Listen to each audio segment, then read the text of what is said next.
जय हिंद साथियों, दृष्टि एजुकेशन में आपका स्वागत है। आज है 22 सितंबर 2023। आज का करंट अफेयर्स। आइए हमारे इस दृष्टि एजुकेशन के चैनल को लाइक कीजिए, शेयर कीजिए, चैनल को सब्सक्राइब कीजिए और इस वीडियो में अंतिम समय तक आप बने रहिए, क्योंकि इस करंट अफेयर की इस वीडियो में पूरा कम्बो पैकेज है। इसमें प्रमुख 8 हेडलाइंस, जो हेडलाइन है प्रमुख वो हैं, और इसमें 8 आपको मिलेंगे एमसीक्यूज़ और मिलेंगे इसमें आपको वन लाइनर। किसी भी तरह से किसी भी एग्ज़ाम के लिए कोई कसर नहीं छोड़ी गई है। पूरा अंतिम समय तक देखिए आप और डेली इसको सब्सक्राइब कीजिए। ओके, आज का जो है पहला हेडलाइन जो है इसमें देखिए कि इला वेनिल वलारिवन ने रियो निशानेबाजी विश्व कप में जीता गोल्ड मेडल। तो यहाँ पर हम देखते हैं कि जो है ओलंपियन इला वेनिल जो है, इनने जो है रियो डी जेनेरियो में इंटरनेशनल शूटिंग स्पोर्ट फेडरेशन के विश्व कप फाइनल राइफल पिस्टल प्रतियोगिता में महिलाओं की 10 मीटर एयर राइफल स्पर्धा में अपना दूसरा स्वर्ण पदक जीत लिया है। एला वेनिल ने मजबूत 8 महिला अंतिम क्षेत्र में पूर्णता का परिचय दिया है। पूरे 24 शॉट्स में कभी भी 10.1 से नीचे स्कोर नहीं किया है। वह 252.2 के स्कोर के साथ फ्रांस की 20 वर्षीय सनसनी ओसिएने मुलर से आगे रही है, जिन्होंने 251.9 के साथ में रजत पदक जीता है। चीन की झांग जियोले को कांस्य पदक मिला है। एला वेनिल ने 630.5 के स्कोर के साथ 8वें और अंतिम स्थान पर फाइनल के लिए क्वालिफाई किया था। मुलर 633.7 के साथ में शीर्ष स्थान पर रही है।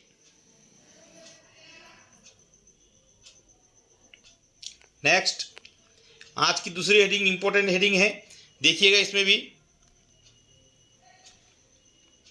एसबीआई ने एनआरई और एनआरओ के लिए लॉन्च किया कटिंग एज डिजिटल प्लेटफॉर्म। क्या है ये? State bank of India SBI ने एक नई डिजिटल सेवा शुरू की है। यह अनिवासी भारतीयों यानी एनआरआई को एसबीआई के योनो बैंक ऐप का उपयोग करके आसानी से अनिवासी बाहरी यानी एनआरआई, एनआरई और अनिवासी साधारण एनआरओ खाते खोलने की अनुमति देती है। भारत के सबसे बड़े बैंक ने बचत और चालू खातों दोनों के लिए एक डिजिटल विकल्प पेश किया है। यह सेवा एनटीबी या बैंक के लिए न्यू उपयोगकर्ताओं के लिए खाता खोलने की प्रक्रिया को आसान और अधिक कुशल बनाया है। एनआरआई ग्राहक लंबे समय से इसकी मांग कर रहे थे। वे भारत में खाते खोलने और इससे ऑपरेट करने के लिए एक आसान प्रक्रिया चाहते थे। आज की तीसरी हेडलाइन है,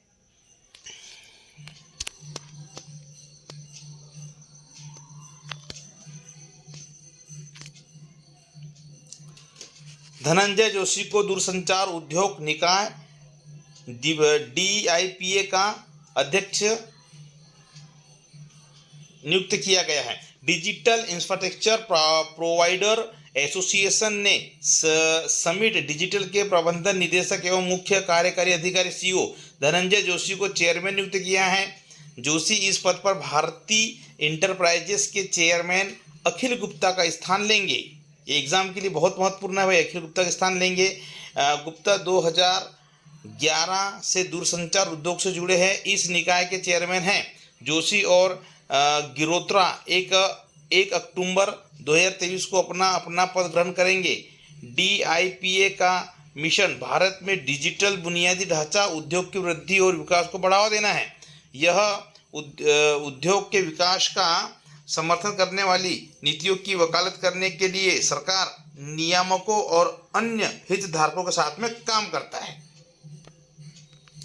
आज की चौथी जो है न्यूज़ है, हेडलाइन,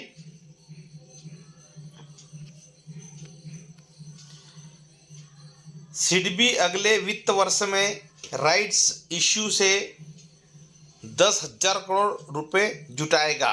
देखिए क्या है आज की इंपॉर्टेंट न्यूज़। सिडबी, हम बात करें सिडबी क्या है भाई, इसकी जानकारी देखिए आप लोग। सिडबी का पूरा फुल फॉर्म आपको यहाँ मिल जाएगा। भारतीय लघु उद्योग विकास बैंक बोलते हैं उसको, ठीक है। इस अपनी इक्विटी पूंजी का विस्तार करने के लिए अगले वित्त वर्ष में राइट्स इश्यू से 10,000 करोड़ रुपए जुटाने की योजना बना रहा है।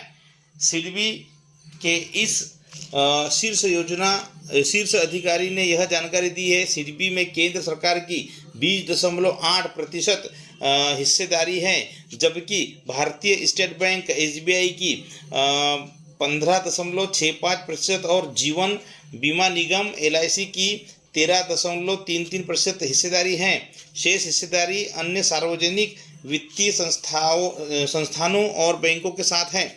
सिडबी का विकास दृष्टिकोण मुख्य रूप से प्रत्यक्ष वित्त पोषण की बढ़ती मांग से प्रेरित है। एक ऐसा खंड जो पिछले 2 वर्षों में काफ़ी बढ़ गया है। अब इसके ऋण पोर्टफोलियो का 14% हिस्सा है, जो पहले केवल 7% था। आज की 5वीं हेडलाइन,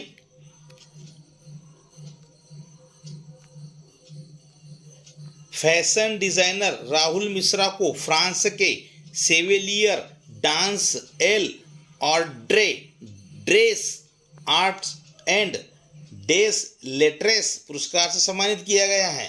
प्रसिद्ध भारतीय फैशन डिजाइनर राहुल मिश्रा को फ्रांस सरकार द्वारा प्रतिष्ठित Chevalier de l' Ordre des Art and des Lettres, ये पूरा पढ़िएगा, Knight of Order of Arts and Letters से सम्मानित किया गया। यह प्रतिष्ठित पुरस्कार राहुल मिश्रा को कला और डिजाइन के क्षेत्र में उनकी उत्कृष्ट उपलब्धियों, विशेष रूप से वैश्विक स्तर पर भारतीय शिल्प कौशल और विशेषज्ञता को बढ़ावा देने के उनके समर्पण के लिए दिया गया है।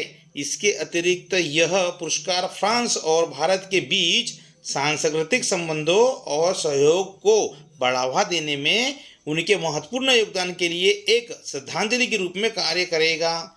आज की फिर 6वीं हेडलाइन है, देखिए, किसी भी एग्जाम के लिए अति महत्वपूर्ण है।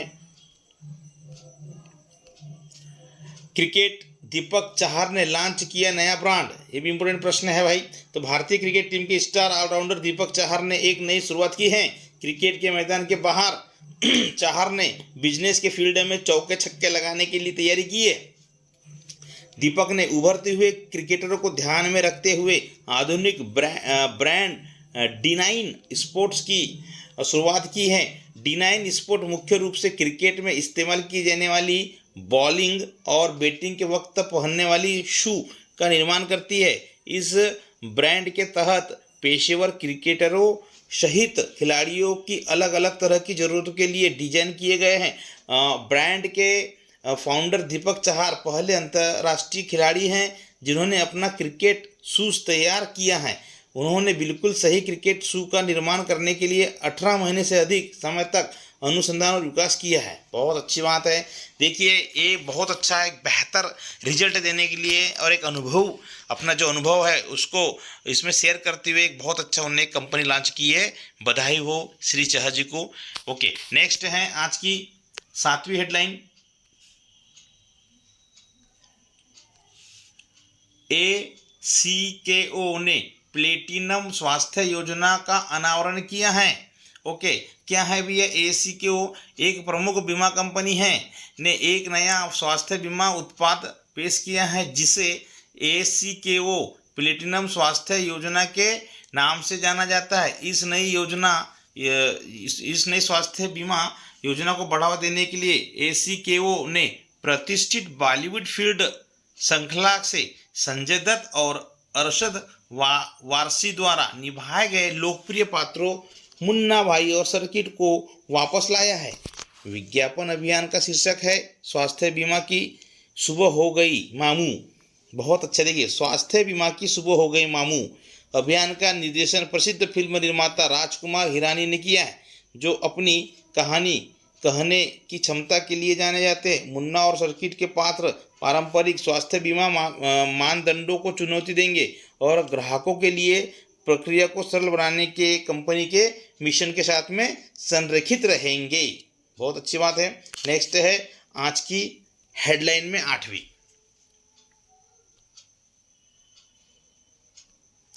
वर्ल्ड स्पाइस कांग्रेस का 14वां संस्करण नवी मुंबई में शुरू हुआ है। ठीक है, वर्ल्ड स्पाइस कांग्रेस का 14 नंबर का जो है संस्करण नवी यानी न्यू मुंबई में वाशी में शुरू हुआ है। कहाँ पर? वाशी में शुरू हुआ। यह 3 दिवसीय कार्यक्रम वाणिज्य और उद्योग मंत्रालय की सहायक कंपनी स्पाइसेस बोर्ड इंडिया द्वारा कई व्यापार निकायों और निर्यात मंचों के सहयोग से सावधानी पूर्वक आयोजित की जा रही है। भारत, जिसे अक्सर दुनिया का स्पाइस बाउल कहा जाता है, उच्च गुणवत्ता वाले दुर्लभ और औषधीय मसालों के उत्पादन के लिए जाना जाता है। वर्ल्ड स्पाइस कांग्रेस का उद्देश्य भारतीय मसालों के अंतर्राष्ट्रीय व्यापार के लिए नई अवसर पैदा करना है।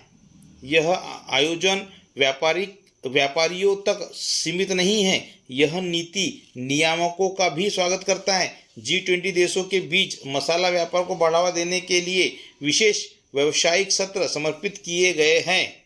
आइए अगला पड़ाव हम शुरू करते हैं। देखिए, किसी भी एग्ज़ाम के लिए आने वाले जो SSC-GT है, अभी जो रेलवे है, दिल्ली पुलिस है, जो भी एग्ज़ाम है उसके लिए करंट अफेयर इतनी महत्वपूर्ण है। जो मेहनत से ये आपको बनाया गया है इसको आप बिल्कुल लास्ट तक देखिए यहाँ पर हमने करंट अफेयर को तीनों भागों में बांटा है। मतलब एक हेडलाइन में आपको डिटेल मिलेगी, MCQs में आपको क्वेश्चन मिलेंगे, कैसे क्वेश्चन आते हैं उसकी डिस्क्रिप्शन मिलेगा आपको, और लास्ट में मिलेगा कि आपको वन लाइनर, जहां से सारे क्वेश्चन का रिपीट भी होगा और सारे क्वेश्चन के आंसर भी वन लाइनर में मिल जाएंगे। तो आइए, हमारा जो दृष्टि एजुकेशन का चैनल है इसे आप सब्सक्राइब कीजिए और वीडियो को अधिक से अधिक लाइक कीजिए। देखिए, अगला जो सेकेंड पड़ाव है वो है हमारा MCQs। इसको ध्यान से हमको सुनना है। ओके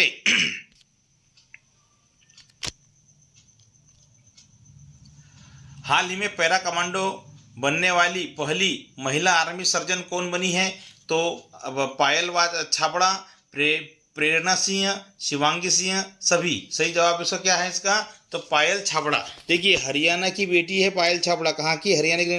देश दुनिया के मंच पर एक नया इतिहास रच दिया है।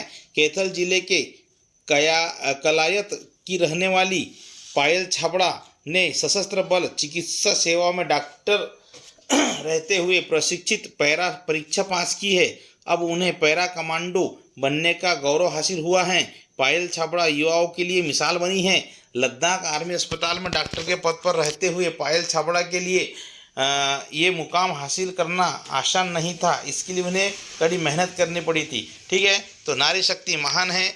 और आज जो है देखिए, ये तो अपनी मेहनत से आगे बढ़े हैं और आर्मी में महिलाओं के लिए आरक्षण के लिए भी कहीं ना कहीं बहुत संघर्ष हुआ है। आप सुनिए, एक नाम आपको मैं सजेस्ट करता हूँ, वो नाम है, जब कहीं ना कहीं प्रश्न बन सकता है यहाँ से, प्रिया झिंगन। आप सर्च करिएगा, गूगल कीजिएगा, प्रिया झिंगन कौन है? ये भी एक 21 वर्ष की महिला थी जिन्होंने बहुत संघर्ष किया है ना। और कहीं ना कहीं आर्मी में आर्मी चीफ को उन्होंने एक लेटर लिखा है, चिट्ठी लिखी है कि महिला को भी शामिल किया जाए। और आर्मी चीफ जो है उन्होंने उनका स्वागत किया था उस समय में।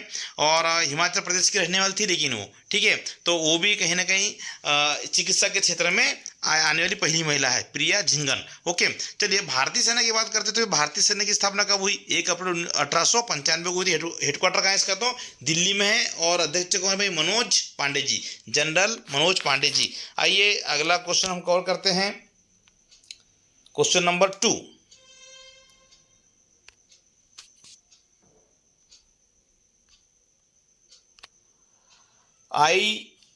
ISSF विश्व कप में महिलाओं की 10 मीटर एयर राइफल स्पर्धा में किस खिलाड़ी ने स्वर्ण जीता है? तो अभी चर्चा हुई हमारी, है ना। तो इसका जवाब क्या है? सी, एला वेनिल वला रिवान है। ठीक है, इन्होंने जीता है। ये तो भारत की है। कहाँ की है? भारत की, एला vanilla.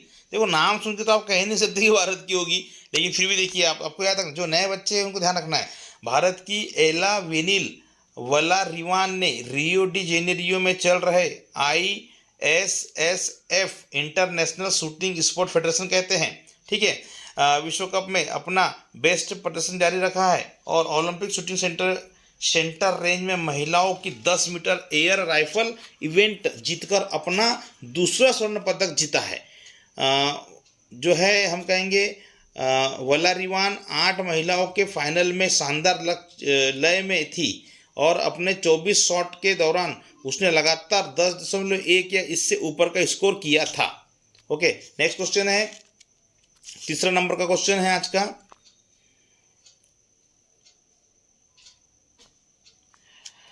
Indo Pacific armies chiefs conference कहाँ आयोजित किया जाएगा? नई दिल्ली में, कुआलालंपुरम में, ढाका में, कोलंबो में। सही जवाब है कहाँ पर? नई दिल्ली में। तो 13वां Indo Pacific armies chiefs conference इस महीने की 26 से 27 तारीख तक नई दिल्ली में आयोजित किया जाएगा भाई। इस 2 दिवसीय सम्मेलन में 30 हिंद प्रशांत क्षेत्र की सेना प्रमुख भाग लेंगे, 30 देशों के, और हिंद प्रशांत क्षेत्र में सुरक्षा सहयोग और सामूहिक रणनीतियों पर चर्चा करेगी।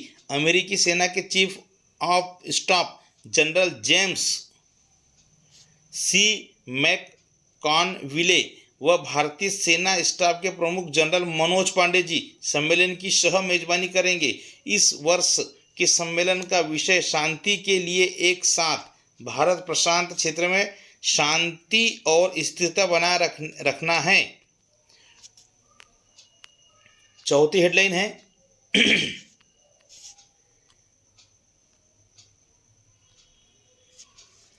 हाल ही में कौन सी राज्य सरकार नमो 11 सूत्रीय कार्यक्रम लागू करेगी? क्या बहुत अच्छा प्रश्न बना, देखिए। तो ए ओडिशा, बी महाराष्ट्र, सी कर्नाटक, डी छत्तीसगढ़। तो सही जवाब आपका बी महाराष्ट्र सरकार। देखिए, प्रधानमंत्री नरेंद्र मोदी के 73वें जन्मदिन के अवसर पर महाराष्ट्र में नमो 11 सूत्रीय कार्यक्रम की शुरुआत की गई है। इस कार्यक्रम में महिला सशक्तिकरण मिशन शामिल है, जिसका लक्ष्य 73 लाख महिलाओं तक सरकारी योजनाओं का लाभ पहुंचाना है। भारत के निर्माण में योगदान देने वाले श्रमिक के हाथों के सम्मान में 73,000 श्रमिकों को सुरक्षा किट दी गई है। प्रधानमंत्री देश का नाम पूरी दुनिया भर में रोशन कर रहे हैं और हमारे देश को आगे ले जाने का काम कर रहे हैं। उनके नाम से नमो 11 सूत्री कार्यक्रम शुरू किया जा रहा है, जिसमें कई सारी योजनाएं शामिल है। ठीक है भाई, एक प्रश्न आपके लिए यही आएगा कि नमो 11 सूत्री कार्यक्रम किस राज्य ने शुरू किया? तो जवाब मिलेगा आपको क्या? महाराष्ट्र, एकनाथ शिंदे जी के द्वारा। ओके, 5वीं हेडलाइन है आज की। मुख्य जो क्वेश्चन है एमसीक्यूज,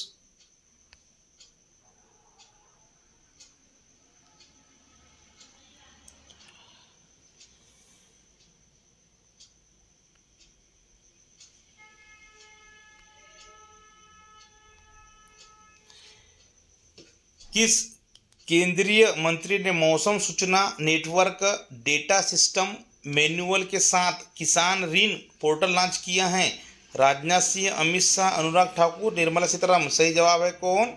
निर्मला सीतारमन जी। वित्त मंत्री निर्मला सीतारमन ने दिल्ली में मौसम सूचना नेटवर्क डेटा सिस्टम मैनुअल के साथ किसान ऋण पोर्टल लॉन्च किया है। यह पोर्टल ऋण संवितरण विशेषताओं, ब्याज, छूट, दावों के लिए एक एकीकृत केंद्र के रूप में काम करेगा। वित्त मंत्री ने योजना की संतृप्ति प्राप्त करने के लिए घर घर केसीसी अभियान का भी अनावरण किया। यह अभियान 1 अक्टूबर 2023 को शुरू किया जाएगा। ओके, 6वां क्वेश्चन आज का है, डिजिटल इंफ्रास्ट्रक्चर प्रोवाइडर्स एसोसिएशन के एमडी और सीईओ के रूप में किसे नियुक्त किया गया है? राजीव मल्होत्रा, अजय सिन्हा, धनंजय जोशी, विनय सक्सेना। सही जवाब है सी। कौन सा है? C. Okay, Dhananjay Joshi. Digital infrastructure providers association ने समिट डिजिटल के एमडी और सीईओ धनंजय जोशी को अध्यक्ष नियुक्त किया है। धनंजय जोशी ने भारतीय इंटरप्राइजेस के अध्यक्ष अखिल गुप्ता का स्थान लिया है। अखिल गुप्ता ने 2011 से उद्योग निकाय के अध्यक्ष के रूप में कार्य किया है।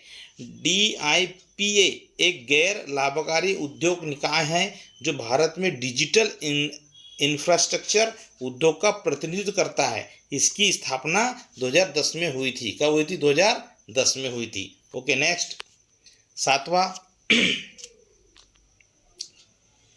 क्वेश्चन, हाल ही में कहाँ पहली बार दिव्यांगजन का महाकुंभ आयोजित हुआ है? वाराणसी, भोपाल, जयपुर, इनमें से कोई नहीं। सही जवाब है क्या? वाराणसी। वाराणसी के टाउन हॉल पार्क में चल रहे 10 दिवसीय दिव्य कला मेले में हिंदी संगोष्ठी का आयोजन किया गया। किसका किया गया? हिंदी आयोजन किया गया। इस संगोष्ठी में अंतर्राष्ट्रीय हिंदी विश्वविद्यालय वर्धा में हिंदी के associate professor doctor Umesh Kumar Singh ने अपना व्याख्यान प्रस्तुत किया। डॉक्टर सिंह ने राजभाषा हिंदी तथा भारतीय भाषा के बीच आपसी समन्वय की स्थिति पर प्रकाश डालते हुए बताया कि आज ऑक्सफोर्ड शब्दकोश में 700 से अधिक भारतीय शब्द शामिल हो चुके हैं। और आज का ये अंतिम प्रश्न जो है आपके लिए अति महत्वपूर्ण प्रश्न है भाई, ठीक है।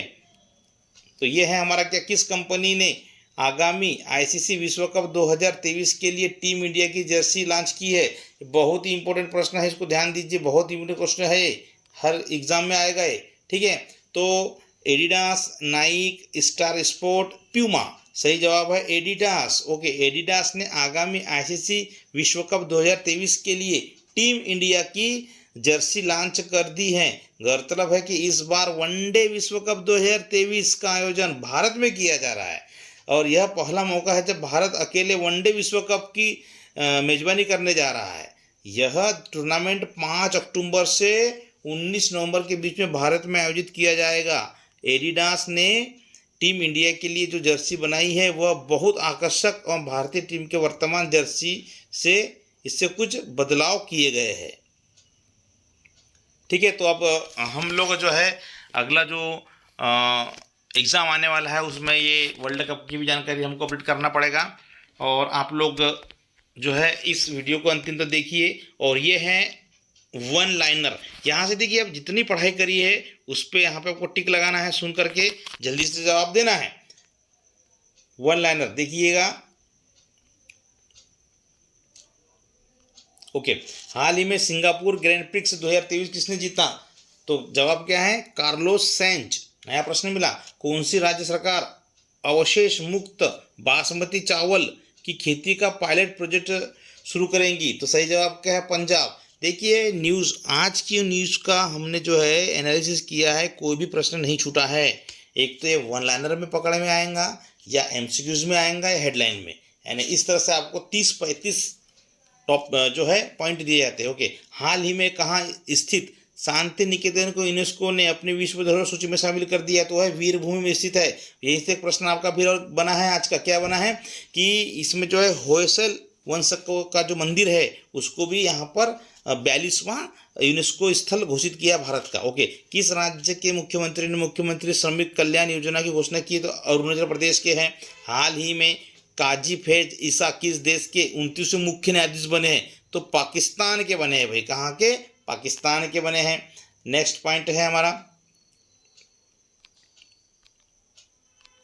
हाल ही में किसे फ्रांस का सेविलियर D L आर्डे days art at days letters पुरस्कार मिला है? तो राहुल मिश्रा जी को भूलना नहीं है। ओके, ICC पुरुष T20 विश्व कप 2024 के अमेरिका फेस का आयोजन किस शहर में आयोजित किया जाएगा? तो न्यूयॉर्क, डेलास और फ्लोरिडा में किया जाएगा।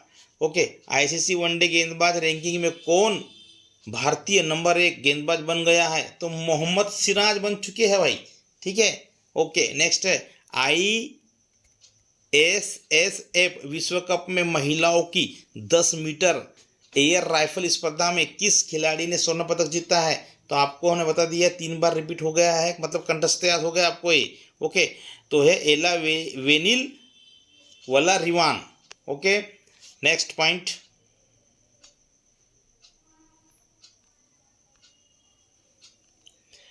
स्किल्स ऑन व्हील्स पहल किस मंत्रालय द्वारा शुरू की गई है?